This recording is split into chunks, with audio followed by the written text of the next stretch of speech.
il est indécis, l'avenir de mon pays. On ne sait pas ce qui peut se passer du jour au lendemain. Je suis même arrivée à souhaiter qu'il y ait un très fort tremblement de terre. Comme ça, je me suis dit, les gens vont s'occuper d'eux-mêmes. Ils ne vont plus s'entretuer. Ils vont s'entraider, se mettre la main dans la main pour sauver des vies humaines, pour aider les gens qui ont été touchés. Je suis arrivée, que Dieu me pardonne, à souhaiter ça.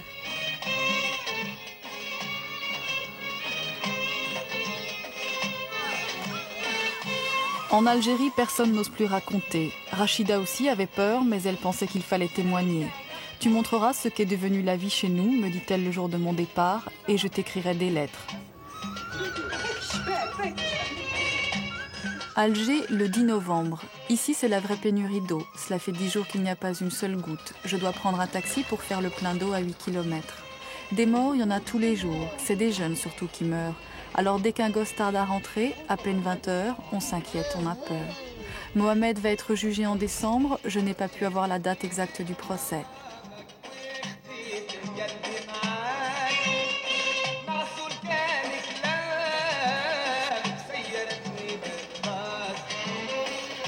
Rachida s'est mariée à 14 ans. À 15 ans, elle a eu son premier fils, Mohamed.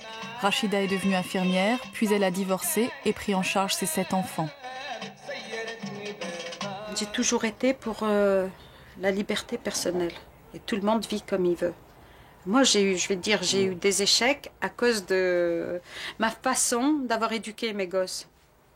Parce que depuis leur jeune âge, je leur ai donné à chacun sa voie. Celui qui a voulu être joueur, il est joueur, footballeur, judoka, islamiste, policier et chômeur. Mohamed l'islamiste, Samir le policier, Abdelkader le chômeur, Salima la judokate, Tarek et Amel, les 2 fans de séries télévisées, ensemble sous un même toit. Tarek et Amel vont qu'à 1K avec leurs études. Samir joue les amoureux transis. Salima est partie ce matin pour le Canada. Elle espère décrocher la médaille d'or. Les meilleurs judokas du monde sont donc rassemblés pour ce grand rendez-vous au Canada. On peut voir ici les espoirs algériens à l'échauffement et certains d'entre eux peuvent légitimement envisager une médaille. Salima, à elle seule toute l'équipe féminine algérienne. Double défi pour cette adolescente musulmane à qui la religion interdit le sport et fille d'un pays que l'Occident observe avec inquiétude. L'Algérienne dispute en ce moment son premier tour face à une jeune Bulgare. À 18 ans, Salima est une habituée des compétitions internationales. En 90, à l'île Maurice, elle s'était adjugée la médaille d'or des championnats d'Afrique. En 91, la médaille de bronze aux championnats du monde. En 92, elle termine 5e aux Jeux Olympiques de Barcelone.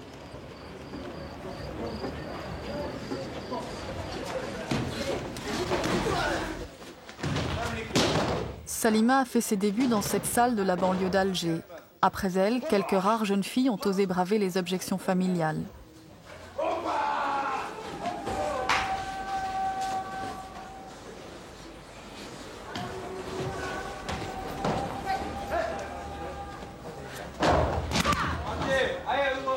Ici, c'est rare où une mère accepte que sa fille fasse du sport. J'ai eu des tas de problèmes à cause de Salima. C'est que Salima, elle a été acceptée rien que par sa réussite. Si elle n'avait pas réussi, même ses frères ne lui parlaient pas.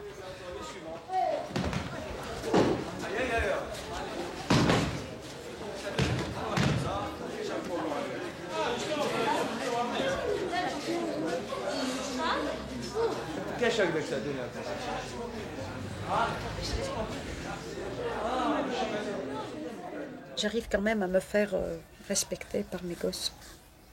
Et surtout qu'en ce moment, c'est très difficile. Très, très difficile. Surtout pour des garçons, de ne pas hausser la voix vis-à-vis de leur mère.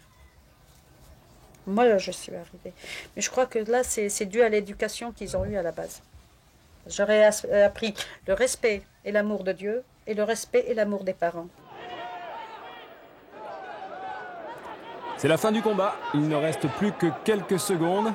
C'est toujours la Bulgare qui mène dans ce premier tour. La Bulgare qui place un mouvement décisif.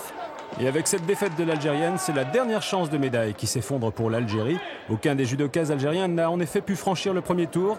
Résultat décevant donc pour cette équipe, moralement très abattue par le contexte politique qui règne en Algérie. 3 athlètes auraient d'ailleurs profité de la compétition pour fausser compagnie à la délégation. On ignore actuellement s'ils souhaitent demander l'asile politique au Canada.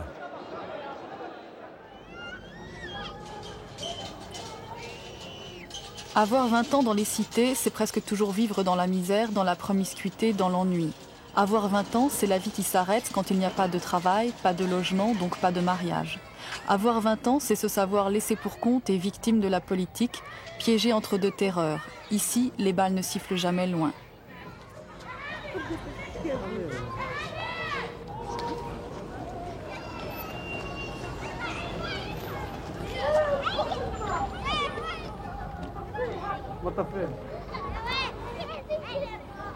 Chacun de nous a été touché. Toutes les familles ont été touchées. Et les sportifs et les sportives, même si elles ont elles vivent la situation du pays. Et ils vivent la situation du pays. Ils la vivent. Forcément, ils peuvent pas ignorer. Je sais pas, ils peuvent pas ignorer. Impossible, parce que bon, là, elle est au Canada. Demain, elle va rentrer. Puis, elle va demander des nouvelles de ce qui s'est passé pendant son absence. Elle va être mise au courant. Alors, nous, on a eu notre moment de faiblesse ou notre moment... Et puis, c'est elle qui va l'avoir maintenant. Parce que son pays n'était pas comme ça. Puis, les jeunes ne savent pas ce que c'est que la guerre. Moi, je raisonne en tant qu'entraîneur. Et c'était une fille qui se donnait avec les garçons. Moi, elle faisait mal aux garçons. Les jeunes là qui sont champions avec elle, elle leur faisait mal. Hein. C'est vrai qu'elle leur faisait mal. Et c'était des gens qui sont du même âge qu'elle. Et elle leur faisait mal. Vous voyez? Elle travaillait avec Arnion. Et elle faisait pleurer des jeunes. Ils sont là et c'est des champions. Et elle les faisait pleurer. Parce que lui pense que Selima a chuté depuis qu'elle est amoureuse. Elle est avec son fiancé comme ça, elle ne peut pas trop bouger. C'était pas comme avant. Avant, c'était la fille turbulente. Pourquoi elle peut pas bouger? Parce ce n'est qu'elle plus comme dépend de son avant. mari. Voilà, elle s'assied et c'est pas Elle possible. n'a plus le droit de bouger. Ce n'est plus comme Parce que avant. si elle fait un faux pas ou... D'abord, elle peut C'est plus... toujours. Non, elle peut plus avoir de décision. Elle peut plus prendre de décision seule. Par exemple, si elle voudrait revenir ici, par exemple, elle voudrait s'entraîner ici à Borj El Kifen.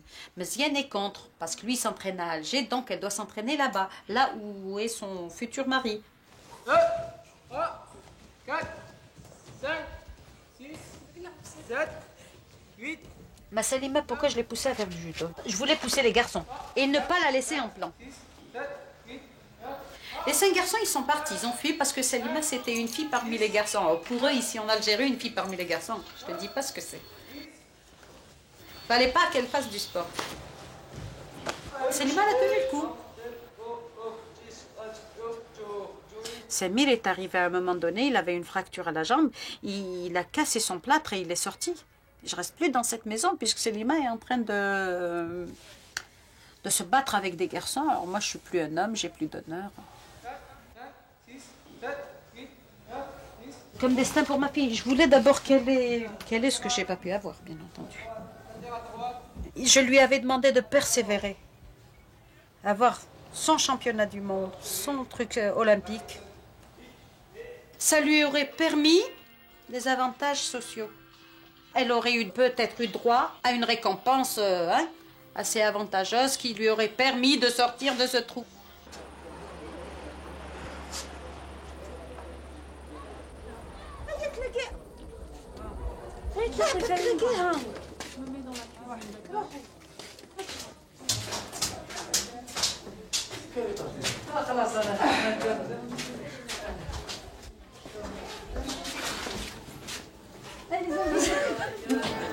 Salima est celle dont on attend toujours le retour, la seule du quartier à voyager. C'est avec ses yeux que les femmes de la cité voient le monde.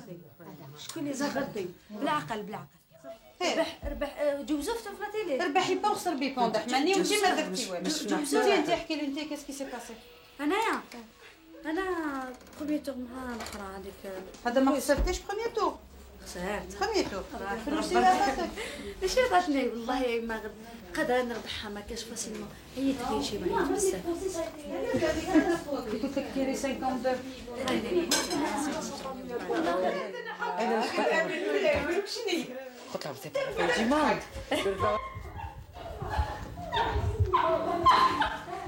Le père de Salima vit de son côté à 100 mètres dans la même cité. Depuis toujours, il la laisse libre de ses décisions.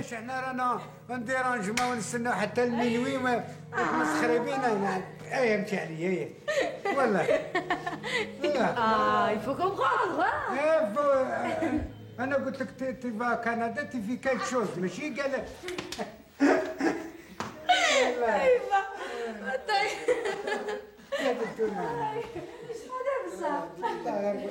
نحد ربكم الله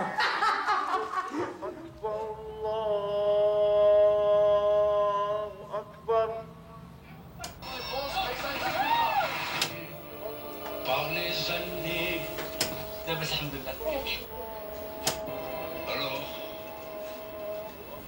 vraiment? Moi, je suis pas une bonne musulmane. Parce que si je l'étais, je ferais ce que Dieu le dit. C'est-à-dire, je pratique la prière et tout, mais je mets pas le voile, par exemple. C'est une obligation. Je dois le faire. Tu vas le faire? Tôt ou tard. Oui. Moi, ce qui m'arrête, c'est ma carrière sportive. Sinon, je l'aurais fait, ça fait des années et des années. Mon grand frère Mohamed, maintenant c'est le grand musulman. Il peut sacrifier tout à cause de l'islam. Une fois, quand Mohamed m'a donné les livres, j'ai décidé d'arrêter. Je me suis dit, hop, il faut que j'arrête. Et c'est là où j'ai connu Meziane et donc tout a été... Mais Meziane, lui, il est très musulman, c'est un bon musulman. Par exemple, là, à l'étranger, il ne mange pas la viande non égorgée. C'est un très bon musulman. Si je fais le voile, je le ferai avec amour, je le ferai, Inch'Allah, tôt ou tard. D'ailleurs, même Meziane, il veut bien que je le porte. Salima, elle a une force de caractère, je vais te dire, admirable, mais qui commence à flancher par la vie du couple. Parce que Dahmani, petit à petit, il fait son nid. Hein. Il est en train de faire son nid dans l'esprit de ma fille. Et donc, c'est lui qui commande et elle dépend de lui. Elle n'a pas son mot à dire et ça me déçoit. Ça me déçoit fort même. Voilà. J'aime pas ça. Alors qu'il est très gentil. Dahmani est très gentil. Mais il y a l'honneur des hommes. Et ici, l'honneur des hommes, je te dis pas ce que c'est. Pas touche. Quand on entend l'islam, on dit, ça y est, l'islam c'est enfermer la femme, c'est... Mais non, les femmes musulmanes, normalement, sont très heureuses, surtout les femmes mariées. Qu'est-ce que je demande le plus? Je suis avec mon mari, je suis avec mes enfants, je pratique, je suis musulmane, je fais tout pour que mes enfants soient bien éduqués. C'est mon seul problème. Mon problème, c'est pas la liberté ou sortir, de mettre des bons habits. C'est que je sois une bonne mère et une bonne femme de foyer. Il me dit toujours qu'il rêve d'une grande famille. Je vous ai déjà parlé de ça. Une grande famille de 7 personnes. 5 garçons et moi et lui.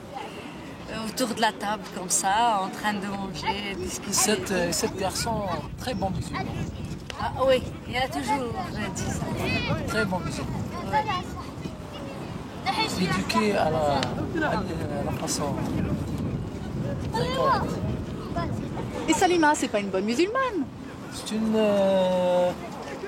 très bonne musulmane, moins un. Moins un. Très bonne musulmane, moins un. Parce qu'elle fait la prière, elle fait tout.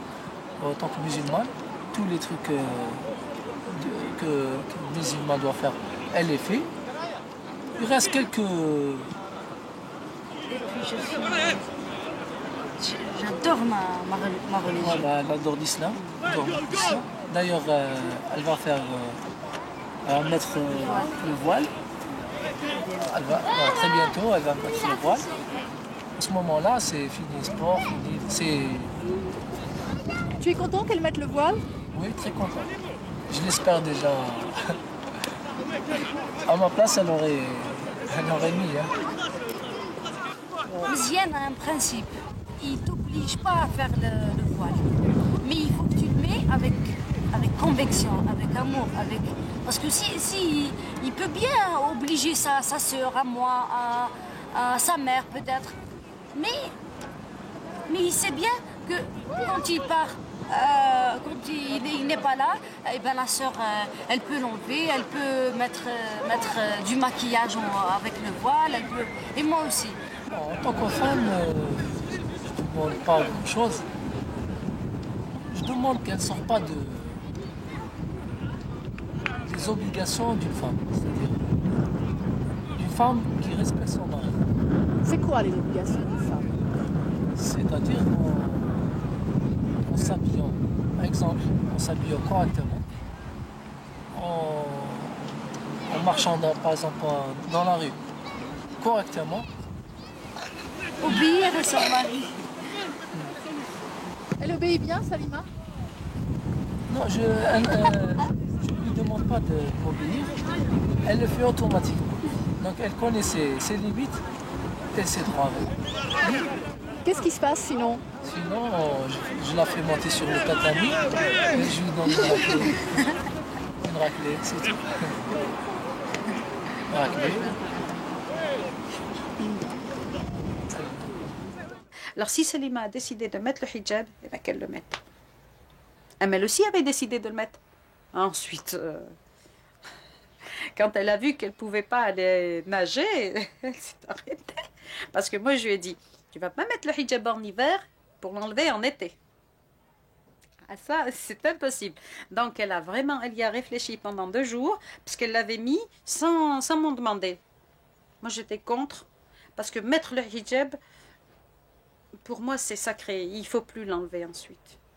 Il faut suivre la voie. Il faut s'élever encore beaucoup plus vers Dieu. À un moment donné, c'était aux années 90. Il y avait le parti du Fils qui avait une cote assez élevée. Et donc, j'étais la vague des hijabs, des djilbabs et tout. Et là, en 93, je crois que 50% qui avaient le hijab l'ont enlevé. Elle marche comme ça, comme moi. L'utilité du hijab ou du foulard, c'est un des commandements de Dieu. Ça, il faut le dire, c'est strict. J'arrive pas à me plier à ce commandement. J'arrive pas. Et je ne vois pas la différence entre une fille qui a un foulard et moi.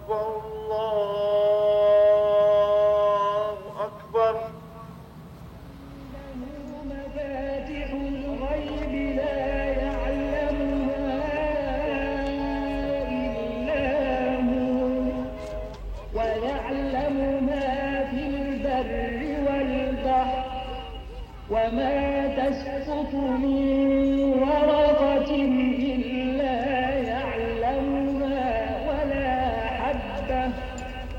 ولا حبة في ظلمات الأرض ولا رطب ولا يابس. وفقكم الله وسدد خطاكم وجعل الجنة مثوانا ومثواكم. فإن الصلاة معونة لكم على المشاكل وحلها. الصلاة بها تستعينون على أعدائكم. الصلاة فيها راحة النفس، فيها استقرار الوجدان، فيها صلة بالله عز وجل. Janvier 92, le Fils est crédité de 80% d'intention de vote. Février 92, l'état d'urgence est décrété. Mars 92, le Fils est interdit. Posséder ce document est aujourd'hui passible de peine de mort pour atteinte à la sûreté de l'État. En 10 ans, 10 000 mosquées ont été construites dans le pays. 3 mosquées entourent la cité de Rachida. Mohamed, l'aîné, est frère musulman depuis bientôt 5 ans. Il faisait sa prière dès l'âge de 3 ans. Mais ce virage-là, virage total, il ne voulait plus regarder de films, il ne voulait plus écouter de musique. Là, je crois que c'est dû à sa recherche dans la science islamique.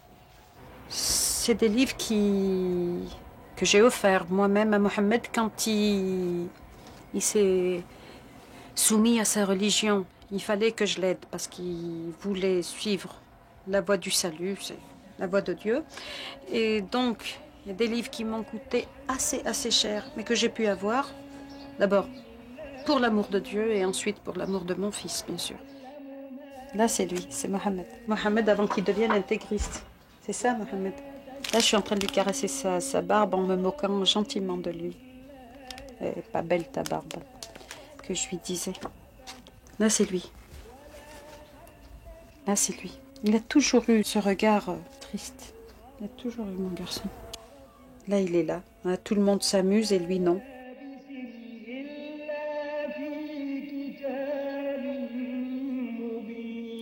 Mohamed le religieux, Samir le policier. Rachida avait interdit les discussions politiques entre frères, le prix de la paix en famille.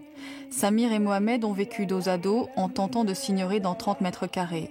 Puis la fracture du pays les a rejoints. Rachida les a mis à la porte et a demandé à chacun d'eux d'assumer son choix. Un policier? Oui, j'ai demandé l'avis de ma mère. Et qu'est-ce qu'elle t'a dit? Elle m'a dit, si ta vie, la dernière chose, c'est à toi de décider.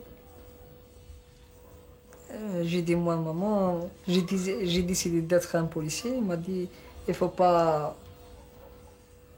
Je sais pas, elle m'a aidé, c'est tout. C'est-à-dire, d'ailleurs, je l'ai dit déjà, quand je veux quelque chose, il n'y a personne qui va me dire non, il ne faut pas la faire. Mais les conséquences, c'est moi qui je le reçois. Pour Mohamed, elle l'a laissé tranquille aussi. Elle a dit, Mohamed, tu fais ce que tu veux. Oui, bon, Mohamed, quand il a fait la barbe, il fait sa prière, c'est bien. Toi, tu as un bon salaire, ça dit? Oui. Oui. C'est pour ça qu'il a décidé de se marier tôt. Ça a tout août. Inch'Allah, Inch'Allah. 14. Inch'Allah. Hein? Inch'Allah. Et tu vas habiter où? Je sais pas, peut-être qu'ils vont me donner logement de fonction. D'ici août? Hein? D'ici août? Inch'Allah, je sais pas, على حسب les moyens تاعي. Parce que قال لك حنا on va vous donner قال لك on va vous donner logement de fonction parce que chaque policier وين يسكن dans un quartier وين كاين تسمى شو يعطولو ما طاولو؟ ها؟ طاولو. راني parmi les premiers في لا ليست. حنا on est 8. في 8. Tout le monde aime l'islam. Tout le monde. Et c'est des croyants. Et c'est tous des croyants qui sont en train de mourir. Il y a les intégristes, et il y a surtout des policiers qui meurent, et c'est tous des croyants. Chacun à leur façon, bien entendu. Toi, tu crains pour la vie de tes enfants? Ah oui.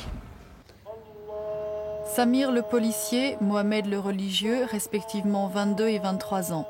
Aujourd'hui, bâtir son avenir, c'est se décider pour un des deux camps et s'exposer en première ligne.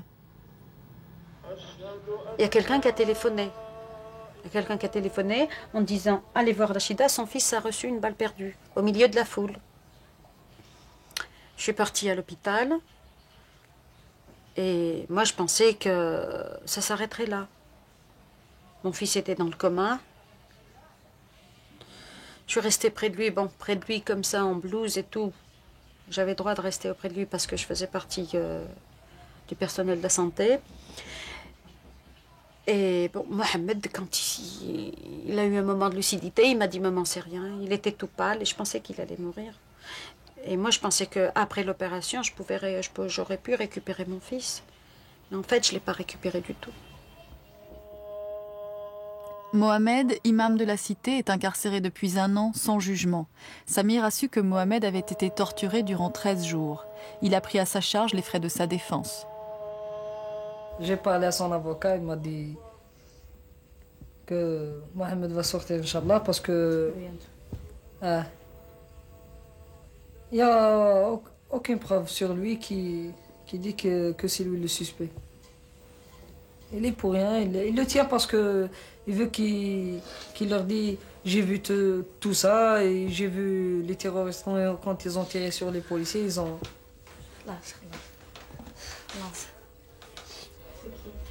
On peut changer de disque. Il était très pur, envers lui-même et envers les gens. Il avait horreur de mentir. Je crois que c'est ça qui l'a mené en prison. Je crois que c'est ça. Parce que quand il était blessé et qu'il s'est levé, il leur a dit « Je suis pour la religion ». Et comme les gens pensent que d'autres gens qui sont pour la religion sont des tueurs, il fallait bien qu'ils passent par là. Alors que c'est faux. Enfin, je ne dis pas qu'il n'y a pas de tueurs, il y a des tueurs. Mais personne ne sait qui c'est. Personne, absolument personne. Pour dire comme ça, et dire là, affirmativement, oui, c'est des gens, des intégristes ou des gens de l'État, personne ne peut le dire. Et Mohamed, il m'a toujours beaucoup respecté. Il m'a toujours montré son amour. Il n'avait pas honte de ça. Il fait 1m80 presque. Et quand on se rencontre dans le bus, avec sa barbe et sa djellaba, il m'embrassait, moi qui n'avais ni djellbab ni foulard, il n'avait pas honte de sa mère. Devant la mosquée, devant les gens, dans son milieu professionnel, où il étudiait, dès que je venais, il m'embrassait devant tout le monde. J'étais sa mère, telle que j'étais, il m'acceptait telle que j'étais. Il ne m'a jamais forcé à mettre le hijab ou le djellbab. Il n'a jamais forcé, par exemple, à ne pas me laisser regarder la télévision ou à écouter de la musique. Il avançait très très lentement sur son terrain. Très très lentement. Pour ça, il est armé d'une patience en fer. Et il savait s'y faire avec nous. Avec sa femme, à qui je lui ai dit un jour, je lui ai dit, écoute, Mohamed, ça m'étonnerait qu'elle a la foi, celle-là. Elle m'a dit, oui, maman. Elle n'a pas une forte foi, mais par amour, j'arriverai à lui faire intégrer une foi comme la mienne. Et je pense qu'avec sa femme, il a réussi. Avec moi, il y a un petit conflit parce que je n'arrive pas à mettre... Je ne me dis pas que c'est un foulard qui va me faire croyante ou qui va me faire ma foi. Parce que la foi, je l'ai. Dieu, je l'ai en moi. J'y crois fort, très fort. Et c'est pas en mettant un foulard ou un hijab ou un djellbab qu'on va dire, voilà, c'est une croyante. Ça, c'est pas vrai. C'est pas vrai.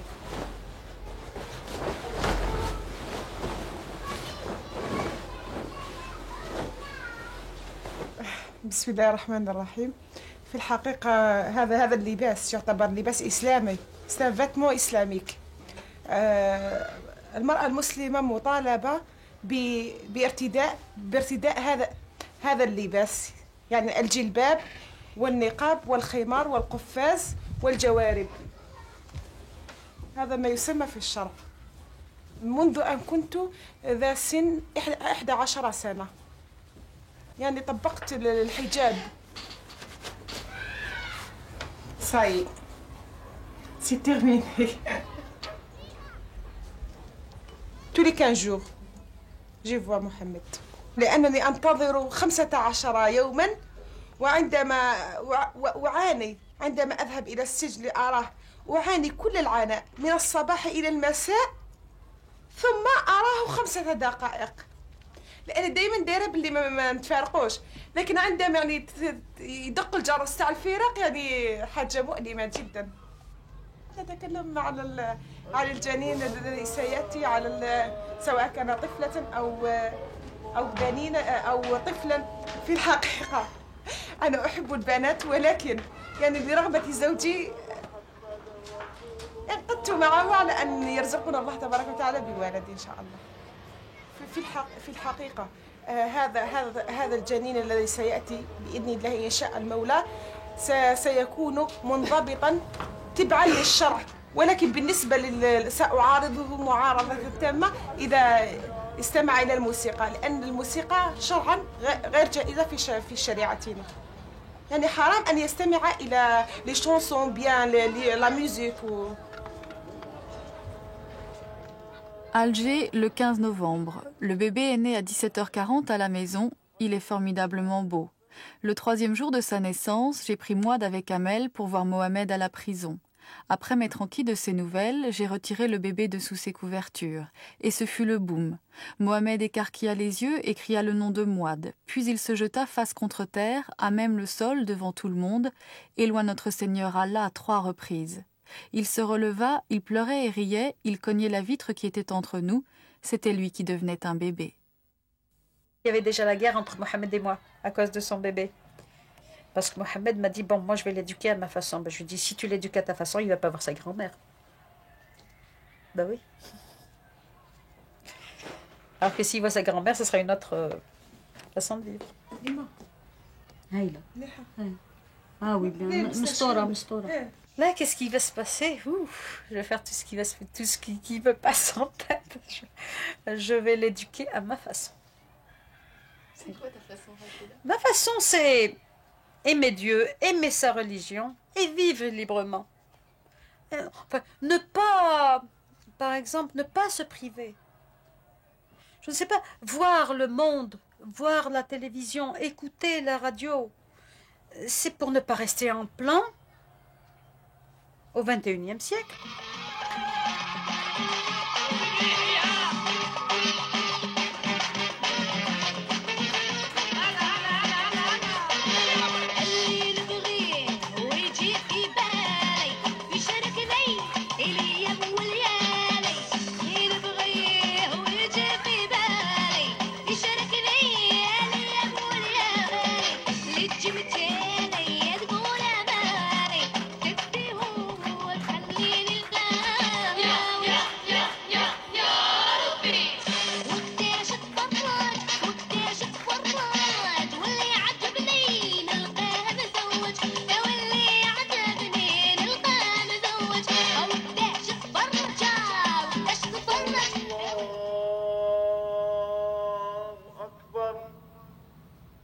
Mohamed islamiste, Samir policier, Tarek bientôt chanteur de variété. Si j'arrête mes études, c'est... Oui. Là, je mourrai. Si j'arrête mes études. Si je vais pas avoir mon bac. Parce que j'ai rien à faire dans cette vie.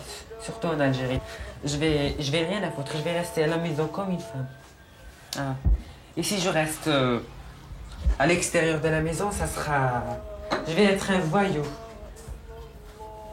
L'homme, c'est presque le sultan, c'est le roi de la maison. Il doit dire ce qu'il veut, même si c'était faux ou juste. Il doit dire ce qu'il veut. Et la femme ne doit pas réclamer. Elle doit fermer sa bouche et rester où elle est. Sinon, elle doit avoir des claques.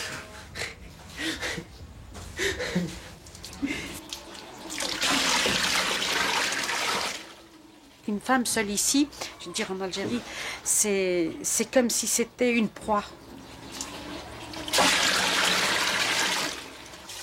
Même à mes gosses, je ne leur montre pas ma faiblesse. Parce que je vais dire, une femme seule, ça doit se montrer forte et dure. Si par exemple, j'ai pas de sous pour faire à manger, je ne le montre pas aux gosses. Je vais et j'emprunte et je fais un festin de roi. Alors quand mes enfants mangent, moi je suis là à les observer, je me dis, sauvé.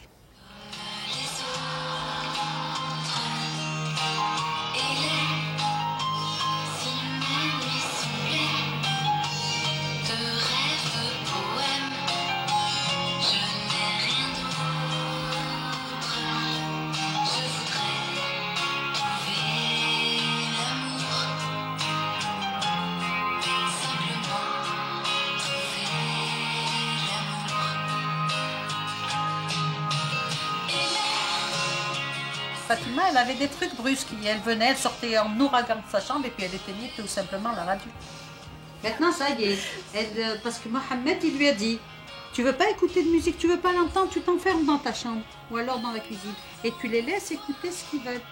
Et il drague Agnès comme un malade, non? Non, pourquoi tu dis ça? Mais parce que ça se voit comme le nez au milieu de la figure. Il lui fait un cinéma pas possible. Bon, t'es au courant? Et tu n'es pas jalouse? السلام عليكم واهلا بكم سيدتي سادتي في الثامنه. على اثر اغتيال السيد مصطفى عباده توجه السيد علي كافي رئيس المجلس الاعلى للدوله برساله تعزيه الى الاسره الاعلاميه. هذا نصها. انا لا اقتل والله العظيم ما عنده رحمه. ينفكر. برصاصة واحدة اخترقت رأس مصطفى عبادة الذي سقط على إثرها جثة هامدة. مصالح الأمن لم تتعرف إلى حد الآن على هوية الشخص الذي نفذ العملية ولاذ بالفرار. مصطفى عبادة هو الضحية السابعة في الوفد الصحفي وهو أبو ثلاث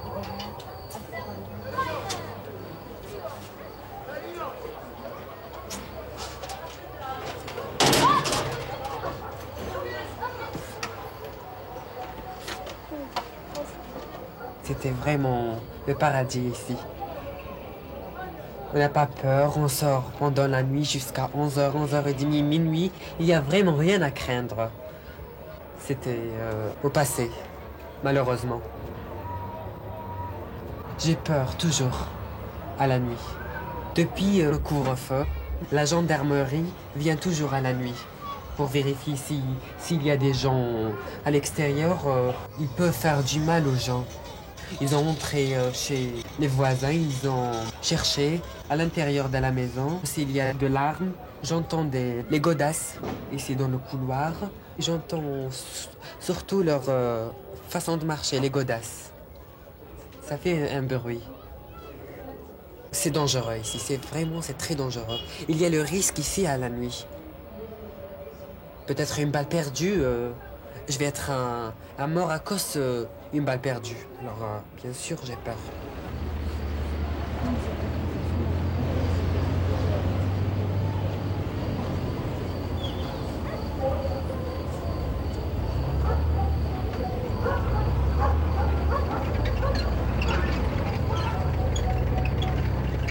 Alger, le 20 novembre. Le réveil sonne à 5 heures, je ne me réveille pas. Prière, petit déjeuner.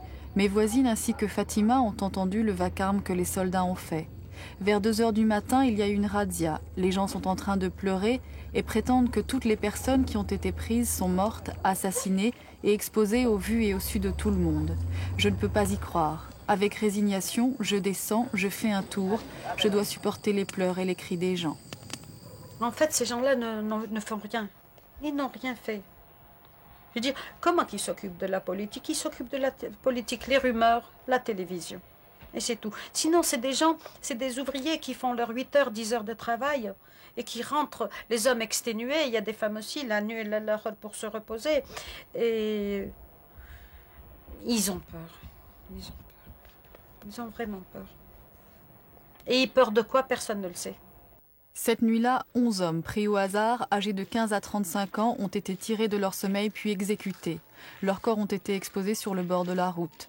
Justification des militaires, représailles sur la population soupçonnée de collaborer avec les terroristes. Je les ai vus un par un. C'était à la morgue. Et c'est moi-même qui les ai... Parce qu'ils n'avaient pas de nom. Et comme c'est tous mes voisins, je les ai reconnus. Ils étaient numérotés et moi je leur ai donné leur nom et prénom. Et je ressemblais à une automate. Je ne ressentais plus rien. Il pleuvait, puis je ne ressentais plus rien. Je crois que j'étais trop abattue pour ressentir quelque chose. C'était malheureux, surtout ce jour-là. Voilà.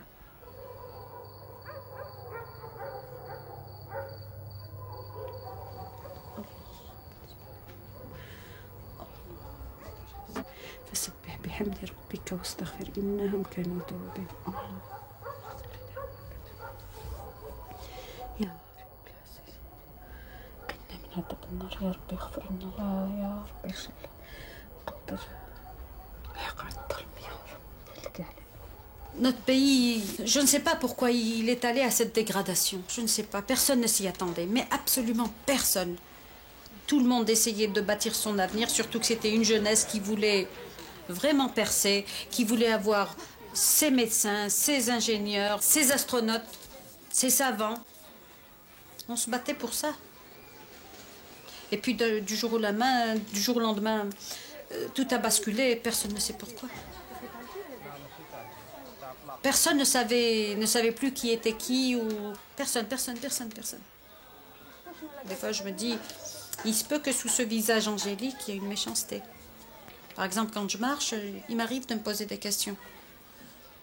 Avant, quand des voitures s'arrêtaient, moi je m'en fichais, je m'en contrôlais, j'y faisais même pas attention. Alors que maintenant, dès qu'une voiture s'arrête derrière moi ou à mes côtés, je lance un coup d'œil. Hein, et je me dis que c'est peut-être pour moi.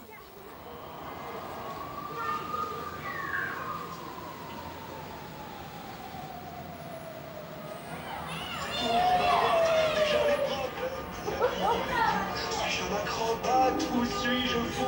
Mais dis-moi tout, marionnette. J'avais rêvé, d'une vie d'abord stable. D'une vie pas aisée, mais quand même au-dessus de la moyenne. Et surtout d'être aimée. J'avais rêvé de ça. J'ai jamais eu cette chance. Je crois que j'aime. Avec mon seul caractère, j'arrive très difficilement à me faire aimer. Voilà.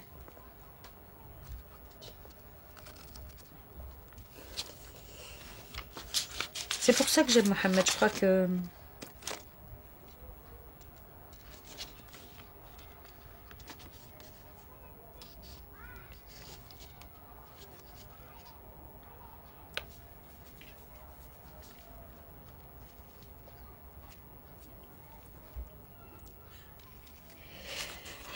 c'est le seul qui a su m'aimer et me le faire sentir.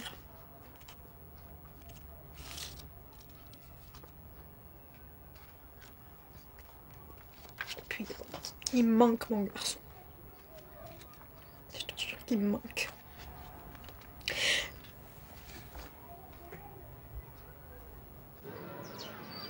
C'est une vie de chien parce que je pleure seule et je me console seule.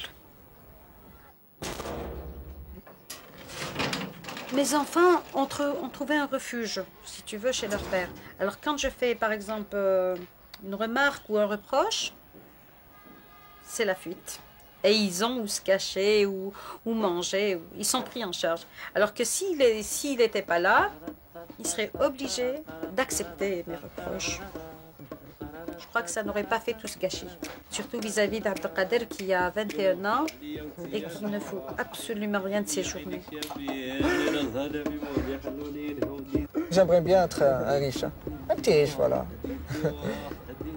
Une voiture, un appartement tout seul, tout ce qu'il faut, quoi.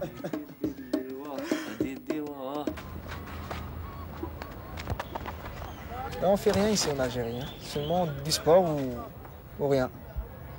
Ici, les jeunes Algériens, ils coulent. Hein. La majorité devient des toxicomanies. Ils n'ont rien à faire. Hein. Ils sortent très tôt des études. Alors, ils n'ont rien à faire et ils commencent à faire des conneries, quoi. J'ai pas de travail. Parce que j'ai pas de diplôme. J'ai fait un stage de l'électromécanique. Alors, j'ai compris rien. Pourquoi? Parce qu'il était à la langue française. Moi, le maths, en arabe, j'ai pas compris. Alors en français, tu parles. Voilà. Le schéma électrique, le physique, en arabe, j'ai rien compris. Comment je comprends la langue française? Ça va pas. J'aime parler en arabe. Ici, on mélange tout. Moi, je parle souvent, je dis pas l'Emara, je dis le bâtiment. Je dis pas le Saïdali, je dis la pharmacie. Voilà. Je dis pas je sais pas comment ça s'appelle en arabe. Je dis pas je dis la veste. Voilà. C'est déjà bizarre. Je connais pas en arabe. Il y a des tas de portes fermées. Pour nous. Hein. Beaucoup de portes fermées. On a une seule porte qui est ouverte déjà. C'est la porte de la caserne. Les casernes, pour engager la caserne ou la mosquée. Il n'y a plus rien, il n'y a plus d'univers, plus de vertige, plus rien. Rien, tout est brûlé, tout est saccagé à jamais, à jamais, jamais, à jamais. Il faut pleurer les morts, ils sont tous morts, il n'y a pas de morts. Il faut les pleurer, il faut pleurer les morts, il faut pleurer les morts. 36 milliards de baisers sans parole pour les morts. Et la crise. Il n'y a pas de travail. C'est dur pour les jeunes. Maintenant. Moi, je laisse la politique. Je n'aime pas la politique. Avant, oui. La révolution, oui. Maintenant, je cherche à manger, dormir, c'est tout. À vivre. Je ne cherche rien.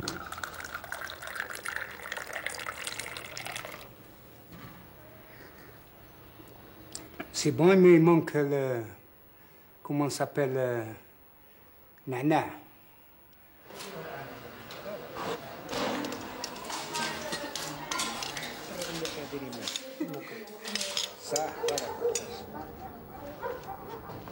Je travaille la nuit. Mon travail demande ça. Je travaille la nuit, le matin. C'est-à-dire, j'ai pas un temps fixé, quoi. Je travaille tout le temps. Oui. Parce que mon travail, ici en Algérie, c'est un peu dur. Je suis un policier et la police ici en Algérie, je sais pas comment. La plupart des policiers ne vont pas à leur maison. Ils ont peur parce qu'il y a beaucoup de terroristes ici.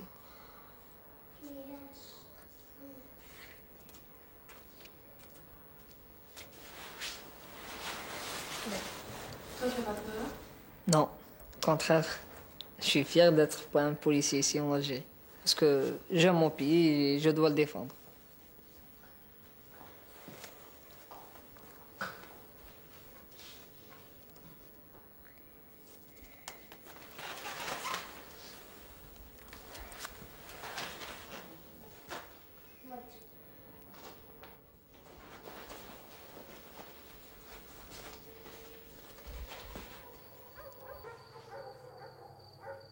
Alger, dimanche 12.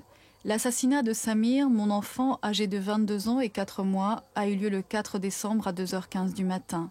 Des militaires, faux, ont violemment frappé à la porte. Dans le noir, j'ai réveillé Fatima et les enfants ainsi que Samir pour que personne n'ait peur.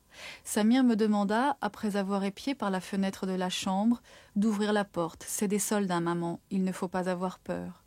J'ouvris, brutalement ils saisirent Samir. Puis l'un d'eux vint au lit de Samir et prit le revolver qui se trouvait sous l'oreiller. Ils l'ont pris, pieds nus, jusqu'au cimetière qui se trouve à 500 mètres de notre bâtiment, ainsi qu'un autre policier et un malade mental. J'aurais pu crier, je ne l'ai pas fait, puisqu'un des faux soldats me dit « N'aie pas peur, nous allons te rendre ton gosse après vérification d'identité ». Il me semblait avoir rêvé, ne serait-ce la couche vide de Samir. À 5 heures, je suis allée au commissariat. Une femme pleurait et attendait jusqu'à la dernière minute. J'ai prié et espéré, bien que je savais pertinemment que Samir avait été tué avec son arme. À 6h40, les ambulances avec les corps arrivent. Je vis le premier corps, ce n'était pas Samir. On m'ouvrit une seconde ambulance, je vis 4 pieds. On m'ouvrit la porte centrale du véhicule. Samir était là, encore tiède, on aurait dit qu'il dormait. Il avait une balle au thorax et 2 autres à la tête. Son pull blanc était maculé de sang chaud. Je l'ai caressé, puis j'ai dit « C'est mon garçon ».